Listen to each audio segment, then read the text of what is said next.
Welcome to the Parent Matterz podcast with your host, Rona Vega.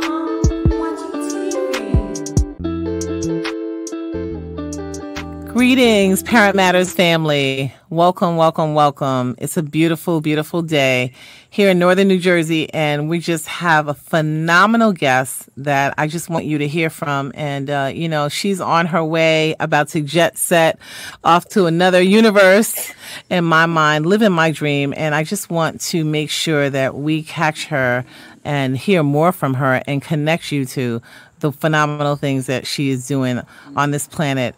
Her talk today is on the pursuit of purpose, which is powerful and meaningful to me. And I just want to introduce you to the phenomenal and none other Vuyanzi. Please welcome her to this phenomenal Parent Matterz podcast. Hey, Queen. Hey, thank you so much for having me. I'm excited to be here. I woke up with such peace in my heart this morning, and I'm so happy to be a part of this. Yes, yes. So tell us about Pursuit of Purpose. So I'm a certified life coach. I think it's important for me to say that so people Absolutely understand where I'm coming from. I say that I work with Black leading ladies over 40 to help them find their purposeful, soul-connected livelihood so they can answer their alarm clocks of destiny and live the life they desire. Why do I lay all of that out? Because I can't just talk about it and say I do that if I am not a living example of that as a woman of over 40, a Black leading lady. So when we're thinking about pursuit of happiness, the one thing, and you've been in a short workshop of mine, but the one thing I will always do is I ask you to ask yourself, who am I? Before pursuing anything, right? Because when we pursue, it's an outward thing, right? That's out, out, out. But first, you got to look at yourself and say, well, who am I in the first place?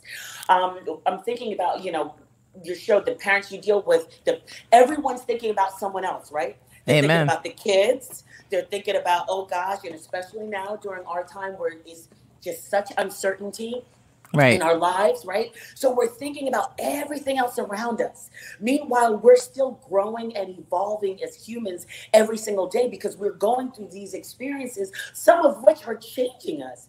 So the first question is, in pursuit of purpose, ask yourself, who am I? Yes. Amen. So tell me, what made you become a life coach? What brought you there? Because apparently there was a time in my life, not even realizing it, that I asked myself, who am I?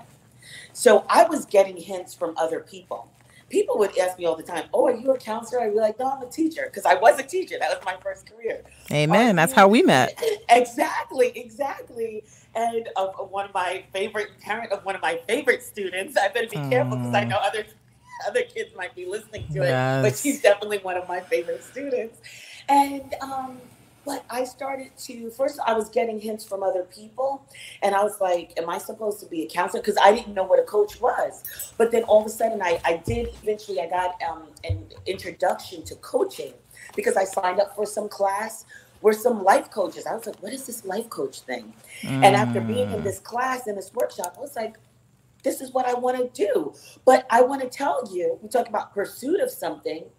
It took me, I decided that I wanted to be a life coach about 10 years before I even got my coaching certification. Wow. So I kept having to ask myself, who am I? Or who do I believe I can be? Oh my gosh, that just came to me right then. So not only who am I, but who do I believe I can be? Because every time when I'd say, I was so used to talking about it, oh, I want to be a life coach. I want to be. Oh, one day I'm going to be. Oh, I'm too busy. I'm too, right? Because I was thinking about everybody else. I have 3 children. Maybe it's important to note that. Since yes, absolutely. I have 3 children who are now grown, but it was always the kids. I can't, I want to be. So I felt this calling, but I didn't say yes to it because I didn't know who I was and I wasn't focusing on me. Wow. Go back to you said, and it was a little audio glitch about your target audience. Which women again? Okay, Leading? yes. Yep, I work with Black leading ladies over 40 uh, who, oh my gosh, Black leading ladies over 40 to help them find their purposeful, soul connected livelihood so Wow. they can answer their alarm clocks of destiny and Whew. live the life they desire.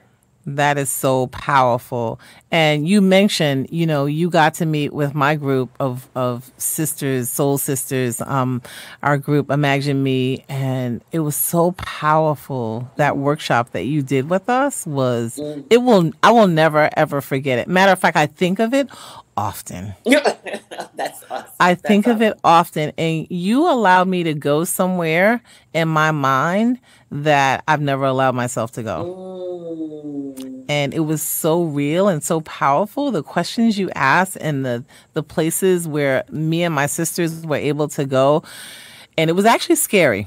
Mm. It was Mm. actually a little scary because it's like, you always want to focus on everybody else. And you always want to make sure, like you said, everybody else is good. Mm-hmm, And mm-hmm. then to think about yourself and solely yourself, because when I answered that question, in my mind, I was somewhere way far away from everybody I know, living a whole nother life. Mm. And let's speak to that because you're about to do some different things. Tell us a little Mm. more about that. Mm-hmm. I will tell you about that. However, I have to say, because, I'm listening to you, and the word that comes up for me is permission. Mm. Anyone Wow. listening to this, giving yourself permission to go to the place, a scary place that you've never gone before. Right now, I'm going to it figuratively and literally, right? Because I'm doing it. Love I'm it. going to a Love it. place in a way. Well, okay, I visited there, but I'm saying in terms of living, I am transitioning to build a life in Kenya. So let me just back up a second and say that this journey started 3 years ago when I went to Kenya because of a death. It was something tragic that happened in a friend's family. Now, I need to point this out that my friend and I had been friends. So 3 years ago was 2017. My friend and I had been friends since 1997 to 2017, and she'd gone Wow. back to Kenya numerous times, and never had I gone to Kenya before. In fact, it used to be one of those things, oh, one day I'll get to Kenya. I never looked up an airline ticket. I never stayed, nothing. But something happens, a tragedy happens, and I decide to go. I just went, just like we all would, right? We go to be supportive of our friends. Right. But what happened while I was there that I didn't, that's why I talk about, ask the question, who am I? Because Mm. something happened and something touched me in a place that I can't, what do I call it? My soul. Mm. That I couldn't have, it caught me off guard. No expectation of it. I just was going to support it. And you know what happened? The day I stayed there for 9 days. We didn't do anything special because when there's a death in a family, you go to people's homes, you sit, Mm-hmm. you eat, you talk. So it's not like, oh, I had a good time. It wasn't even like that. But when I got ready to leave, I wept and I Mm. wept and I could not. I felt like I was like, you're looking at Wow. me, but those of you who can't see me, I have my hands over my heart, over my chest, because it felt like something was being ripped. My heart was being ripped out of my chest, like I was supposed Wow. to be there. Wow. I didn't expect that, because if you would have said, who are you? I wouldn't have said I'm a person who wants to live in Kenya. Like that was Mm. so far from my mind. Wow. So that journey started then. I did my best at that time, trying to make it happen. I was pushing to make it happen. I want you to hear my words here. I was Mm-hmm. pushing to make everything be exactly perfect and wrapped up in a tight bow. And Ducks in a row. yes, and yes, in a beautiful. And guess what? It wasn't working. So I kind of, in a sense, there was a part of me that relinquished. I had to go there. I don't know how this is going to happen. So then last year I had a chance to go back and visit. So it's like going back to a love. He said, I'm going to go back with him. Let's just see if this love is real. And let me be clear, I'm talking about the land. There's no man over there. There is. There are many men. I may need some, but I love it. I like, is this love real? And when I went back last year, all I did was live. I did my coaching calls. I sent my emails. I had meetings. I just lived there for 2 weeks last year. And when it got time to leave, I said, no, I'm not doing this again. I can't do this again. How do you get your heart ripped out of your chest? Wow. Again. The same thing. Like, I'm supposed to be here. And so I want to say I've been so used to talking about it for years and years. I needed something to align and start being better. And about only 3 weeks ago, the beginning of August, I was in this group call. And the head of this group call said one thing, because I started talking about Kenya again. I was talking. He said, Vuyanzi, let me ask you one question. Why aren't you in Kenya now? And I got ready to say something. And I got ready to say something else.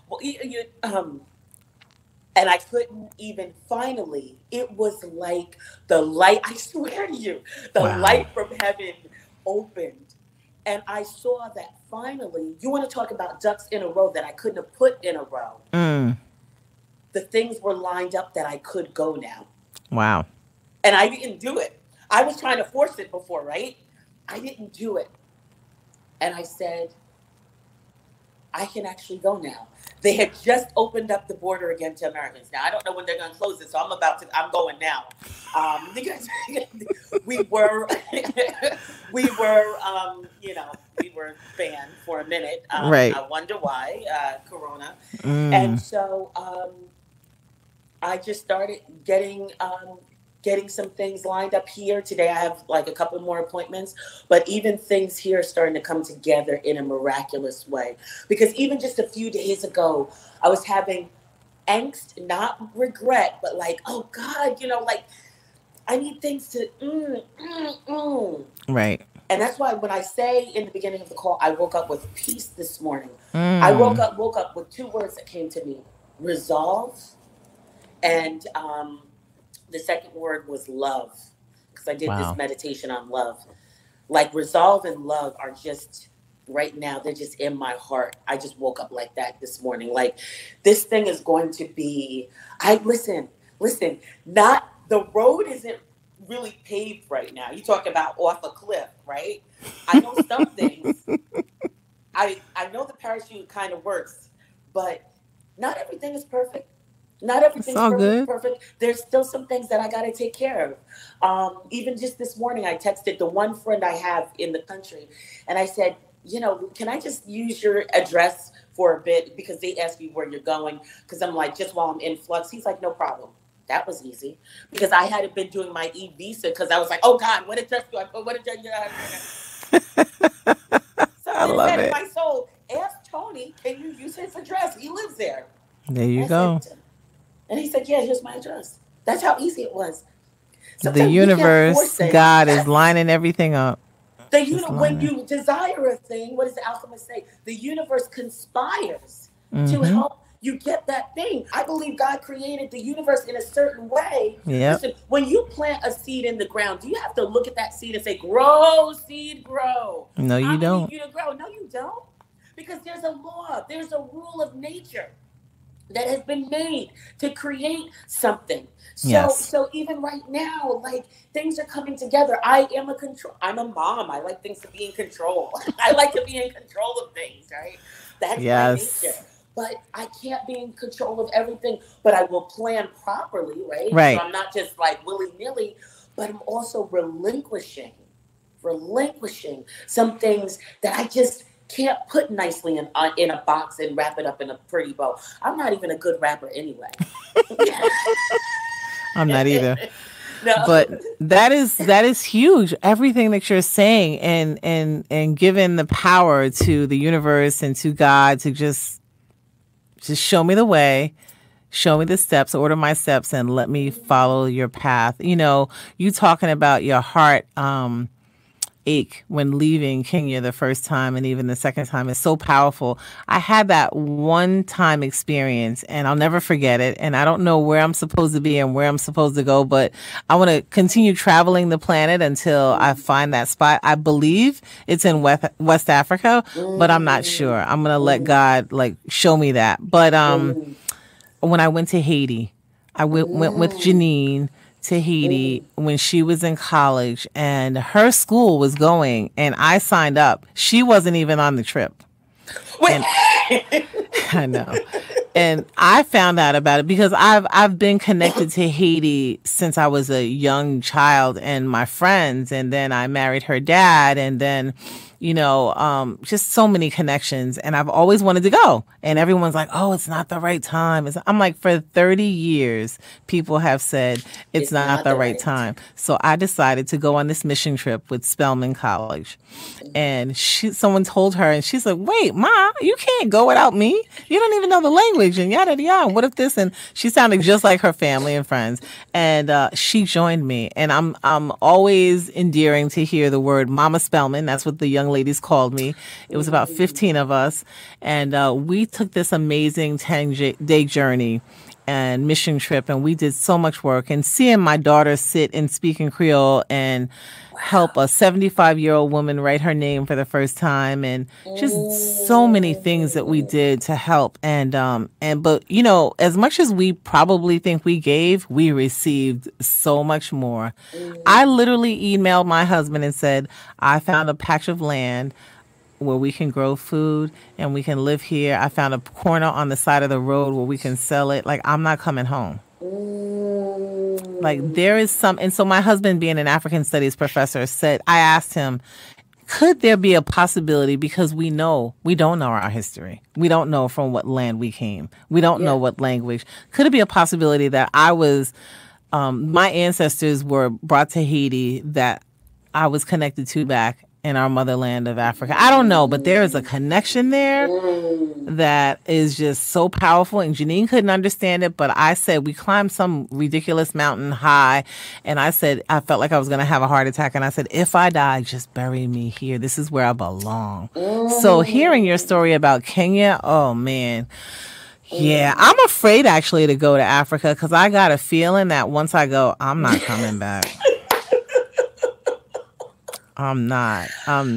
So and hearing your story and knowing what you're about to do and what you've been doing and living your dream and your journey and just helping other women, and maybe you can speak to this, understand that there is no straight line. You went to college. I'm assuming you went into teaching first, and listen, the journey is the journey. And even my daughter, who you were speaking of, who you poured so much into as her teacher, is still, and I hope she does not mad at me, struggling with Mom, when does this journey end? And I'm like, girl, this is the beginning. We only just begun. The romance is not over. Amen. Yes. It's the journey is forever. And, would you like to speak to that? And, one of my youngest daughter, who's 16, said to me, Mom, do you realize that 23-year-olds already feel like they're failures because of social media? Yeah. Okay. I can't. Wow. That's that. Okay. So that last statement, I don't even know. I'll try to come back to that thing, because I've never even thought about that. Number one, I never even thought about that. But I will talk to the moms of the 23-year-olds. Yes. For a moment. I'm going to say this. I was a teacher, right? I was a teacher. And the way it's supposed to be, I'm going to put air quotes around the word supposed to be, is that you get your teaching job in 3 years. At that time, I don't know how it works in New Jersey now. In 3 years, you do well. I mean, you do well. You turn in your portfolio, then you got your tenure. Once you get tenure, there's no reason for you to ever leave that job for the rest of your life until the day you retire. That's how it's supposed to be. Nothing's wrong with that. Supposed. Exactly. It sounds like security. Okay, you know where you're going to work. You know where you're going to be. It feels great. I was working in the same town I lived in It was a 3-minute commute. My kids were in the same school district. This was perfect. It was, why would you leave that? But when you talk about your soul connected, your purposeful soul connected livelihood, what is that thing that's calling you? Sometimes, and this is what I help women to do, sometimes you have to do a thing that doesn't make sense to the rest of the world. I'm going to say that, like, I feel like I've been seeing this. You got to say that again. Facebook. I don't know who needs to hear this right now, but sometimes you need to change. You need to do something that doesn't make sense to the rest of the world. I left teaching I was completing my 7th year, number 1. I was straight. Like, I was straight. The last year that I worked, my 8th grade parents, and I had a student teacher. So I follow this story, right? I had a student teacher with me who was the night of parent-teacher conferences. But I had 7th and 8th graders. Many of my 8th grade students were my former 7th grade students. So the parents had known me for 2 years. Nearly every parent who walked in, 8th grade parent who walked in, hugged me and said hello. I had to look at her and say, this isn't normal. So like, don't think that all the parents are always going to be hugging you, because every parent would be like, Miss Robin, and they'd hug me. And I said, this isn't normal. So I was in a good situation. I don't want anyone to think that I was running away from something. Those parents hated me. The kids I was in a good place. You were powerful. A powerful force in these young people's lives. Thank you. But then I had to make a decision, because something in my alarm clock of destiny, listen, who's ever listening to this, and you are scared to step away. Sometimes your alarm clock of destiny, you need to answer it. And you need to fall in alignment. You can keep hitting snooze, but I'm going to tell you, if you keep hitting snooze, you will oversleep. You ever overslept before? Amen. And you will miss it. Because what happened was, I got a job. I started applying for jobs. And I got a job, a corporate job, I didn't even stay till the end of the school year. That was horrible, right? Wow. That's horrible for a teacher not to stay till the end of the school year and quit her job. And so there was this angst. I got to tell this real quick, but because I want people to understand, sometimes you make a decision. What we say, the universe conspires. I'm going to say this. I'll say who she was, because I think she was a great principal. Barbara Pinsack was the principal.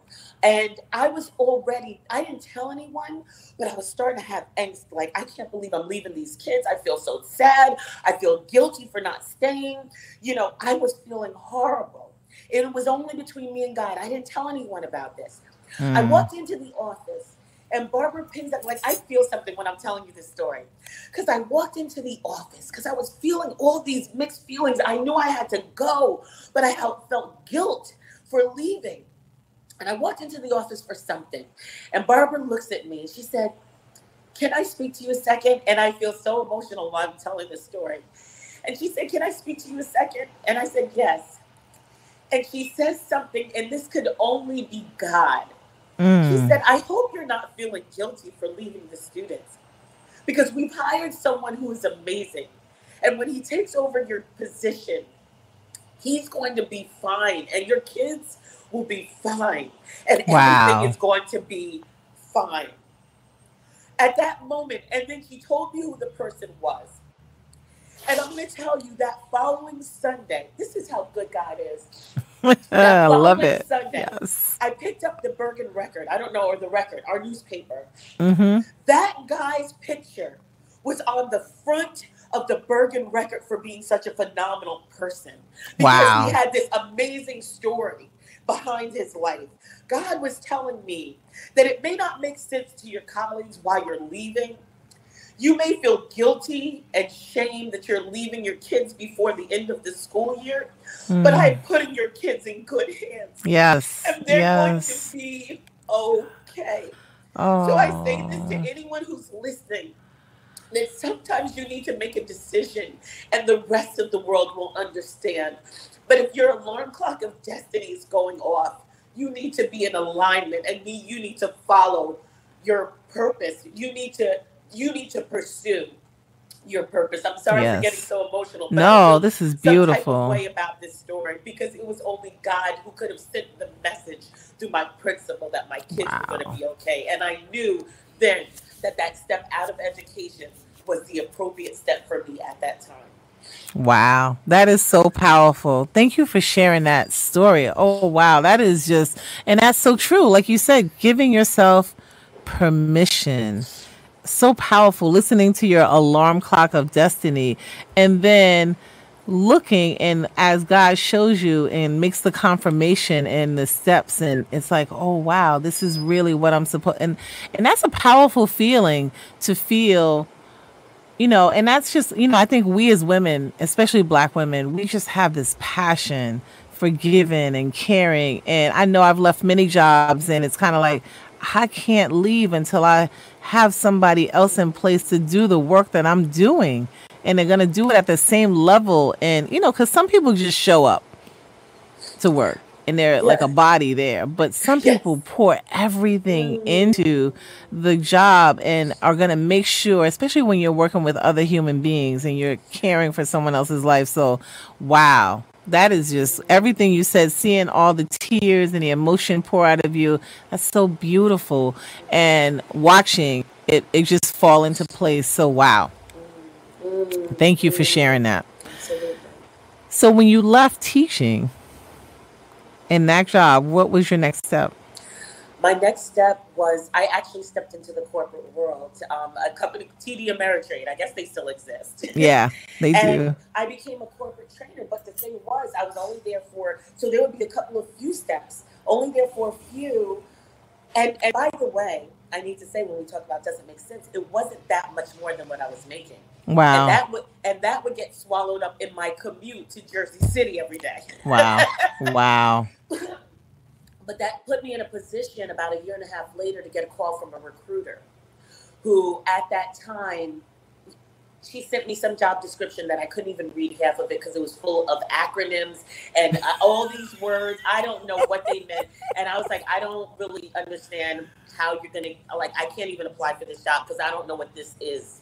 She said, Right. don't worry about it.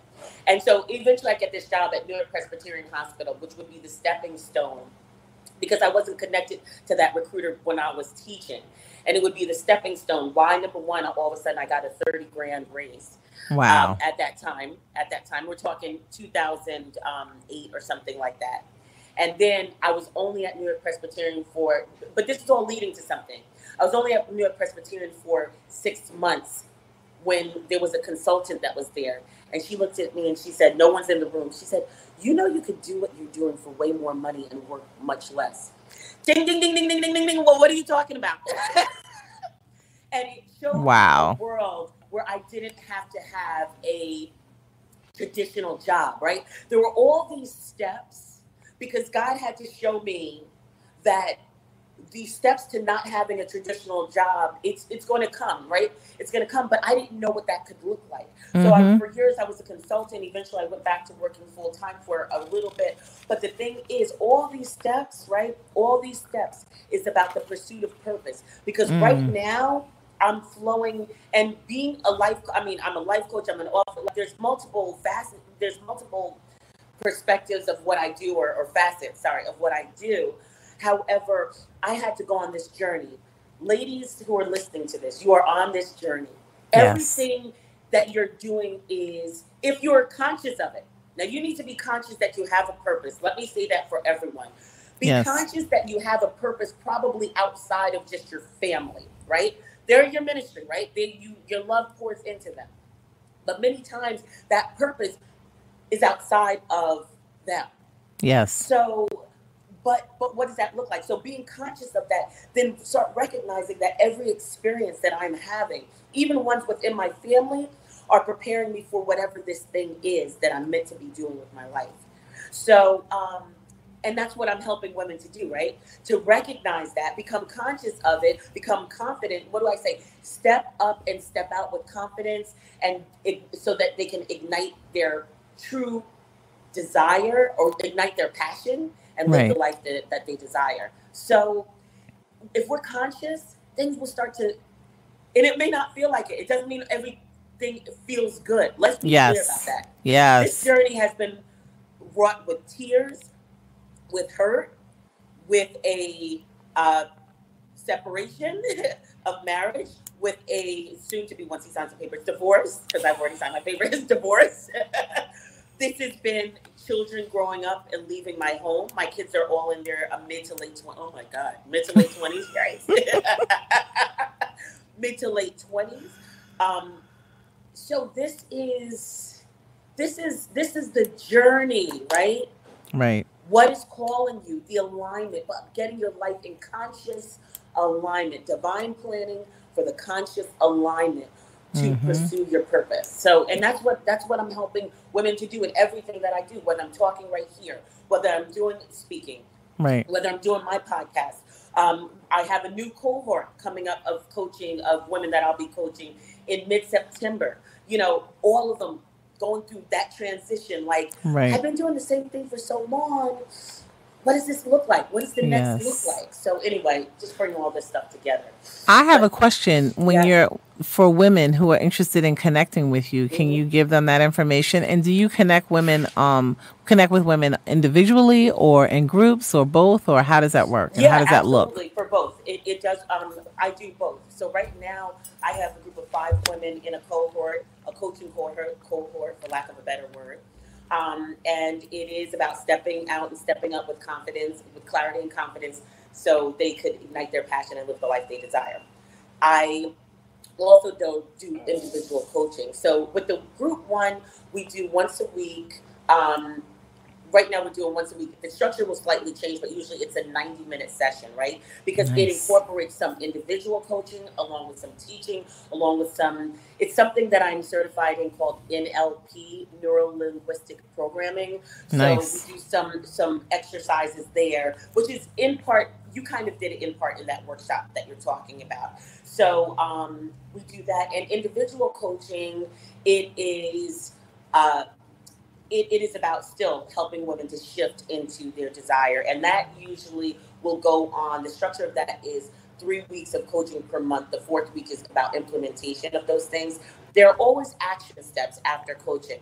And you know what? Let me be clear about something, because my daughter had to see my television show to know what it is that I do. So I think that maybe there's a misnomer of coaching. I don't tell people what to do with their life. Amen. I usher them into their experience. You talked about your experience. I didn't say, this is what I want you to think about. This is what I want. I just gave instructions. Right. And gave some parameters of what you do, structure. But what filled it in was all coming from it within. Right. Right? The place that you went to that was scary, I didn't bring you there. You brought yourself there.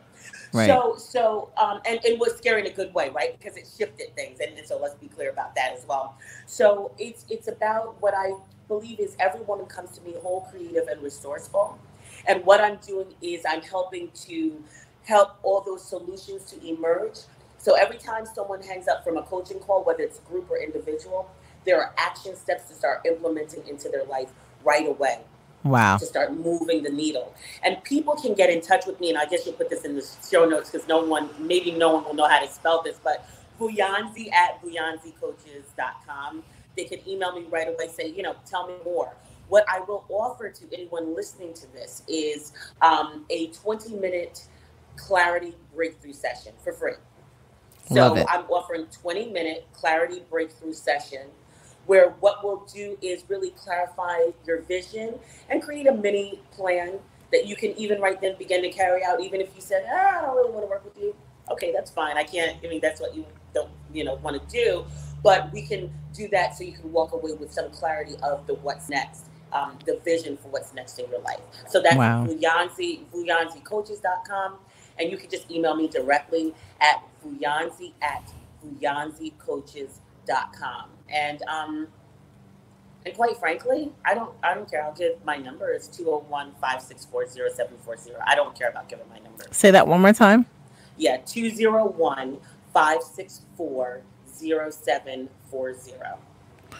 So you said so much Sorry. powerful information. You shared so much powerful information. I'm sitting here writing notes like crazy. It's just so much, like giving yourself permission, listening to the alarm clock of destiny. You know, what I hear a lot of women say is, how do I even know what I want to do? I don't even know. Like, we've been so invested in other people that we don't even, most people are like, I don't even know what I want. If you ask them, like, what's your dream job or what's your dream this, or a lot of women don't know. And I am so happy that, you know, that you're talking about this. And then you also share that it is a painful journey. I mean, my journey has been a lot of highs and lows, but it's beautiful. You know, once you come through them, it's like a good friend talked about, you know, like the butterfly, the caterpillar becoming the butterfly, and in those dark spaces that the most growth happens. And, you know, it's kind of like, but that's a part of the journey. We have to go through these different things. So I'm glad you're sharing that it's not all like, oh, I just saw a light and then I followed it, and no. And so it's very important that we as women, as sisters, start connecting and digging deep. I always say, kind of go back to that 6-year-old you and some of those dreams and things you thought about before you got bogged down with life and all these other stuff. And we deserve it. And why not? That's another thing that, you know, and I know that you work with women on this, is just feeling that you deserve to live the life you were meant to be here to have. So I don't know. I know you got to go. I know you got to pack. I know you got a lot of stuff to do, but I just am so grateful for you taking this time to share. I can't tell you what it means to me and how emotional I got. And since we've been reconnected, and just seeing you live your life. And I know this is just still on the journey. This is just not like, you know, as I'm saying this to my Nunu girl, Janine, this is just a part of the journey. It continues. It continues. We will all get there. And that journey ends when we leave this planet, and then we move on to something else. And then I feel like my mom passing recently still is just continuing her legacy on another level. Matter of fact, it's so painful, but at the same time, it's so beautiful watching her do all the things she wasn't able to do while she was here as my ancestor, and blessing me in so many ways, this being one of them. So it's kind of like, I want to see my mama. But at the same time, it's like, Ma, look at you. Look at what you're doing and the legacy you left, and you're continuing. So, sis, Queen Vuyanzi, this is just a blessing. Thank you for finding and continuing on your journey so that you can continue to bless others. Because I get it. If you had stayed in that classroom, you would continue, your light would continue to shine. But look at what you're doing. And what if you had stayed? And what if you didn't continue that journey? I think it would have been dim. The light would have been dim, because I would have known that I snoozed on my alarm clock of destiny. Wow. So someone's at their job now, and they're feeling, or they're home and they're feeling stuck, and they know that something is wrong. Something is not right. There's a light calling or pulling you somewhere else. What do you say to these women? Say yes first. First, say yes. Surrender. Just say yes, right? The permission. Because you won't answer that pull if you keep being in denial about that pull. There's something that you have to relinquish. And when you say yes, what happens? Something opens spiritually, supernaturally. The net appears when you jump. It's like the net appears. Just say yes. And nothing has to be clear. And then relinquish control too. I told you, I tried to do this in my own way. Right. Plan properly, but then understand there's a divine entity here, right? There is your finite mind, and then connect it with infinite. So what does saying yes means? What does it start to do? And you know what? Quite frankly, I say get a coach. Even I've gotten a coach on this journey. Right. Get a coach to help you. You don't have to do this alone. We're so used to carrying the burdens, right? We're not Jesus. Like, we don't. I'm gonna say it. You really can't do it alone. It's just the same as parenting. You cannot do this alone. Mm-hmm. You can. I told you, as I was coming into the studio, I got a call, and the woman I ended up talking to is raising twins, and they're 22 years old now. But the point was that she said, "Wait, you just said a village. Like, I thought I was supposed to do this by myself. They're not listening to me. They're not hearing me." And I said, "Girl, my kids don't listen to me. I text somebody in a heartbeat and be like, I need you to call. Yes. I need you to this." And you can't take it personal. That's what they do. Familiarity breeds contempt. It's just how it is. But that's okay. One day they'll see the light and understand who you really are. But until then, you want to make sure they find their destiny. And the same with us. You just have to have someone in your corner helping you along this journey. It is not to be done alone in isolation. And I know we as women do a lot of stuff in isolation and think it's just us. Yeah, you're not the only one that feels like this. Yeah, no, and that's why even in the group cohort that I have, it's powerful to hear other women talking about, like, oh, you want a vacation without your kids too? Oh my God, like. Been there, done that. Right, exactly. Permission. Yeah, that's starting off with that. Starting off with the yes, and know that you don't have to do it alone. Whether it's the village, whether it's a coach, whether it's a counselor, whether you got to get some stuff right in your heart because you're holding on to some stuff from the past. You don't have to do it alone. And then thus the journey, the beautiful journey, and that next step begins after the yes. Only after the yes. Yes, Queen. I can't thank you enough. I'm you. sending you so much love and energy for your journey.